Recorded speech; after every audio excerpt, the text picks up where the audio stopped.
En 2020, les fans de l'amour et dans le pré découvraient Mathieu, un éleveur de taureaux originaire d'Occitanie. À l'époque, l'agriculteur tombait sous le charme de son prétendant Alexandre, avec qui il a fini par se marier l'année suivante. Malheureusement, durant l'été 2022, les deux hommes annonçaient leur rupture, malgré leurs nombreux projets communs, dont celui d'avoir un bébé par GPA. Mathieu vit depuis sa vie de célibataire et a décidé de poursuivre sa vie comme bon lui semble. Il s'est notamment récemment envolé pour la Thaïlande, ses paysages de rêve et son accueil bienveillant, où il passe de bons moments.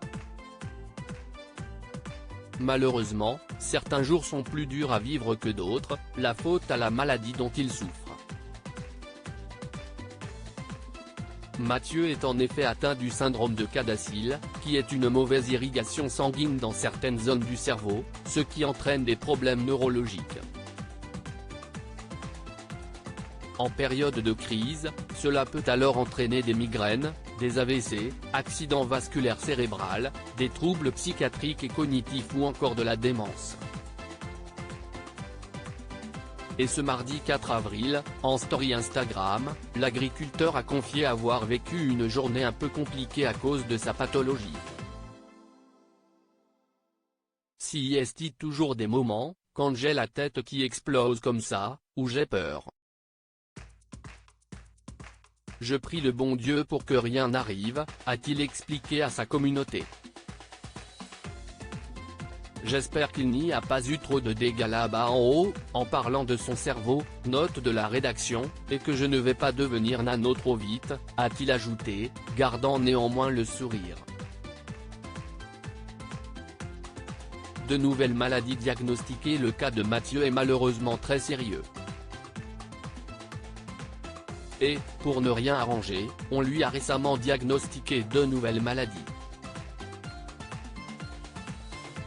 Lors d'un entretien auprès de Samzira, il expliquait « Je ne me rappelle plus des noms exacts, des maladies diagnostiquées, note de la rédaction, mais il y en a une où je ne produis pas de biotine, donc il faut que je prenne un complément alimentaire. C'est pour ça que je fais de l'eczéma et que j'ai des sautes d'humeur. »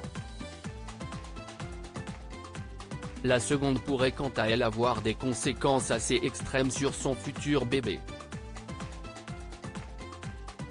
Car, bien que séparé d'Alexandre, l'agriculteur a décidé de poursuivre ses démarches pour devenir papa grâce à une mère porteuse. Il espère que son rêve se concrétisera en 2024.